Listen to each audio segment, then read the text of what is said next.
This technology will give us all valuable information and insight to make the right choices and live better longer.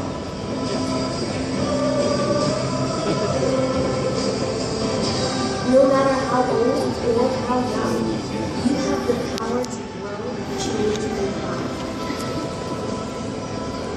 From the creative minds at Samsung comes the power to unwrap the mysteries of ourselves through the new information and insight that is unlocking the frontiers of human potential. I want to be the best I can be. The more I know about myself, the better. Information is power. Information is freedom. Welcome to the New Age.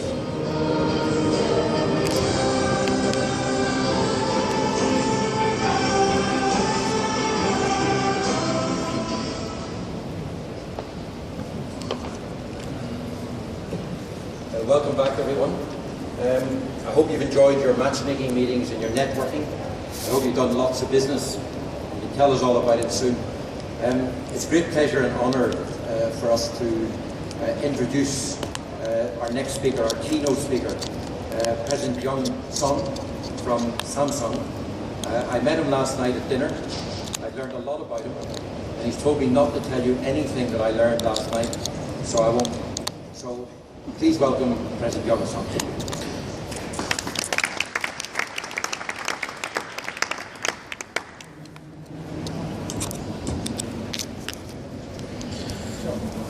Thank you, Brian, and thank you for inviting me to this very exciting event.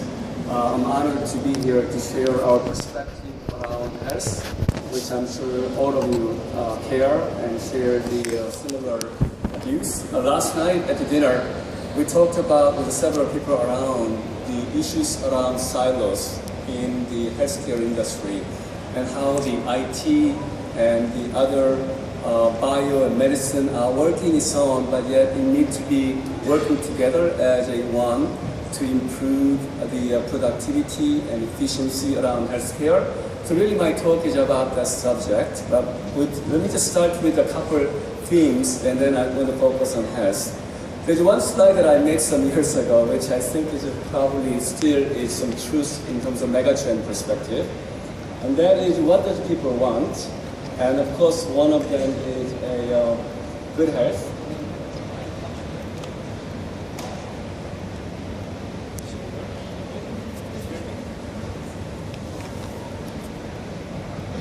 Yep. Can you hear me? Okay, great. So one of them is obviously health, and people may take the escalator to go up to health, but they do. And then obviously other things are security. That's very important. And obviously the communication.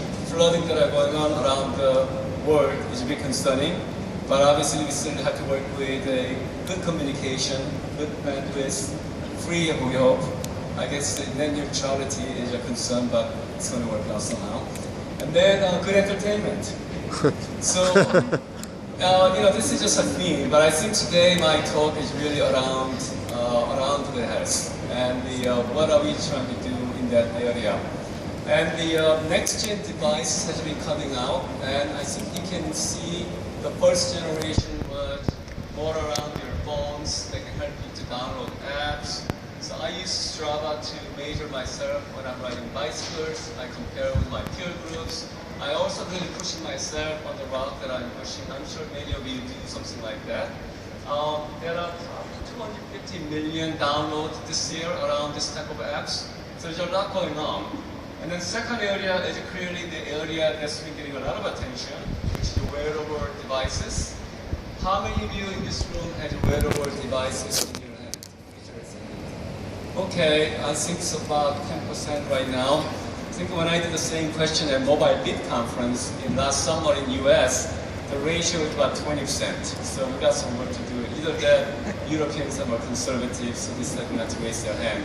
But obviously, I think there's an opportunity. In my view, in a few years, if we do this kind of survey, most of us will have something that we're going to monitor our health through wearable devices. And maybe the opportunity is that next generation, the Gen 3, which is truly a wearable sensor device that has much more accurate, relevant sensors. They can be able to give you a clue on what's happening in your body, and therefore we care and help us to be more proactive and preventive in the process. So this area of the health area is a big deal, which I don't have to tell you too much about it. I understand it's a $12 trillion industry. It's huge. Aging is a real issue. I know you probably think Asian countries like Korea and Japan maybe are less of an issue. In fact, the truth is the best Asian country in the world is Korea and Japan. So this is a real problem, and it's only going to get worse. And obviously the chronic conditions are not getting any better as our diets are becoming more westernized. These problems are becoming even bigger issues. So we have a tremendous opportunity to work together to reverse this trend. We must do it because it's a big issue for all of us. And we think that technology, like what we are working on in mobile, can be able to help and to improve the way we are living. If you think about mobile 30 years ago, and I'm sure you cannot imagine 30 years ago, but 30 years ago, our phone looked like this. It was a brick. It was a 28 ounce. It was really expensive. It took a long time to charge it. But if you think about where we are today, now we have a much better phones that are much lower cost. But the point is that you have a supercomputer in your pocket, right? This is 40,000 times more powerful in terms of processing power than what you saw 30 years ago. Not only that, it has now sensors. Sensors mostly actually developed in Europe that are implemented in a lot of Samsung phones that are in it, that will be able to give you a lot more information about temperature, barometers, about accelerometers, positioning. All those things are becoming very useful to how we live, how we work, and how we exercise. And I think that our vision is that combining these technologies, we believe that we can be able to solve a lot of issues that we think that has been siloed in the industry by working together, and we call multidisciplinary opportunities. And you see this in bioinformatics. You see the study of genes and being able to use IT technology to sequence it and try to figure out what's going on there. We think that's just the beginning of what you see. We see a tremendous opportunity to work with our ecosystem, all of you in this room, that are representing in some degree that are involved in health. By working together, I think using mobile, chips, big data, along with your knowledge about the psychology, physiology, medicine, and being able to putting it all together, we should be able to make the change in our direction right now. So Samsung has been committed to health for some time, and we actually had a history of running a hospital for 20 years. We have the divisions that are working on actually making equipment for imaging, and S-Health around Samsung mobile apps that can be able to integrate multiple devices into one database. And you will see more and more around this type of announcement. We're trying to help by using IT technology. I would say we are still fairly infancy in this space. We have a lot to do. And I think that our goal, if you think about our vision by 2020, is really, we have changed a couple of years ago from making great products to making great products that make people's lives better. And that, I think, is a fundamental shift that we are making in terms of our direction. And thus this representation here is about trying to move our products, our direction, our technologies, and our investment in converging in that space. So what are we going to do? And there are three things we're trying to work on strategically that hopefully can open up. And it's called open innovation, open platforms, and accelerating validation. So open innovation, a lot of people talk about it. We decided to go open in sense from made in Korea to made in global. So we used to have all of our labs, our research centers, mostly centered in Korea, and then bring best ideas and trying to make great products. The change we're making is really reaching out to global talents that are around the world, and making best ideas to be part of our team so that we can be a global partners in their innovation. We're also making a statement in terms of investment. We have announced that we put together a catalyst fund to catalyze, to help people to create disruptive ideas to become reality. So we've been investing in that area. We've been investing about 1 month. In fact, in January, we just made 3 investments. So there is no set rule.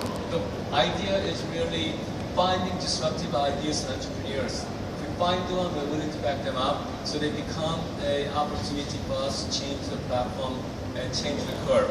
Open platform means really putting together software, hardware, and things that can accelerate. And the accelerating validation is more about how do you know it's working? How do you know it's really helping our lives? And how do you know the cause and effects? So it's a more understanding the side of area that we don't actually have a lot of expertise, which we're going to rely on our ecosystem. So in terms of open innovation, there are 4 areas that we believe is really critical that we like to solve.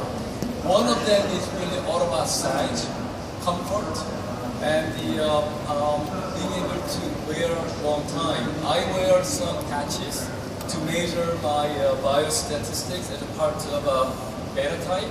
You know, after about a day, I got irritated and had to take it off. And so obviously that didn't make the cut. The other issue is battery. Battery cannot last 1 day, 2 days, 3 days. You don't want to change what you're wearing, so you have to go at least a week or a month at a time. How do you do that? I think it's possible using technologies, but we need to work on that angle of optimizing power, having the right chips, right sensors, and right algorithms that can be able to save power. And then we believe, as a consumer company, we want to contribute in a consumer way, which means non-invasive. We're not a company that are doing things in clinical side, but non-invasive, but have to be accurate. And so I've been giving people a lot of sensors out there, and I see a lot of progress being made. And I believe that we can make even more progress in measuring things that are difficult to do, like glucose, blood pressure. So there's a huge opportunity that are in this space. And lastly, maybe the most important thing is, what kind of data? And what does that mean? When you have all these sensors, what does that mean? How do you aggregate them? How do you aggregate along with your pattern of exercise, the way you live? So they have to make sense. Because what makes sense for one person may not make sense for another person. So in terms of what we want to solve, and this is really a problem statement, do we think that there is a need to go a certain standard way of doing things? Just like the connectivity improved when we have agreed on certain standards for GSM, Wi-Fi, Bluetooth, there have to be some ways to connect these wearable devices. There have to be some ways to put, let's say, flexible batteries that can be able to fit in.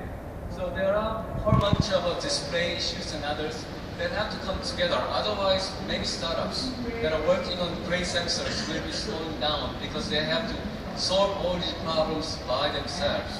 So one of the opportunities here, I think, is creating a platform that can put it together so that we can accelerate the development of sensors. And that's an opportunity for all of us to work on. The other area, this is an example of how when you put it together, we can accelerate that platform. The other area is data. So I talked to some companies out there, you can have up to 200 different devices. They can be able to bring data around you. I think I know one guy had 6 sensors wearing and trying to get the data to try and make sense out of him. But yet each data talks its own language. It's like going to United Nations and everybody speaks its own language without a translator. And that's a very difficult thing to do. So it's a fragmented.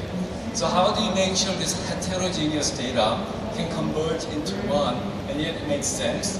And then the other thing I think is being able to access that information, because today when we give information to Nike or Adidas or others, it's all silos. It does not cross over with each other. So how do you solve those issues? Are the other problems we believe that we have to work on? And then obviously then you need to do analytics to make sense around this information. So what we want is really an approach that are really combining all this data into one, so that we can be able to provide these different inputs, but yet it's a coherent way to get your data. we need a universal translator that can be able to speak different languages, but yet it can be able to understand. We also need to have a better policy. Who owns this data is going to be very important. There's a debate already going on this issue around, Google data. Is Google Gmail, do they own my data or do I own my data? When it comes to my personal information, particularly my bio information, we believe it needs to be your data and it has to be owned by you. And that's very important policy issues I'm sure many of you in this room think about, worry about, and need to be a part of thinking in terms of future of open platforms. Open doesn't mean open to anything. Some things need to be closed for you. Some things need to be open to accelerate the innovation. But lastly, one of the things we also announced last Friday is our agreement with the University of California, San Francisco to innovate these exciting sensors and others that are coming together and being able to test them, being able to get feedback, being able to understand what the right range that we should think about as a consumer. And so we are putting together what we call Digital Health Innovation Lab. This is our first one. There will be more. And our goal is really trying to help all these open innovations to accelerate all the way to closed loop by getting the feedback on how good their sensors are, how good their algorithm is, how good data is, and then what does that mean? So this is really the process we're creating to help this process.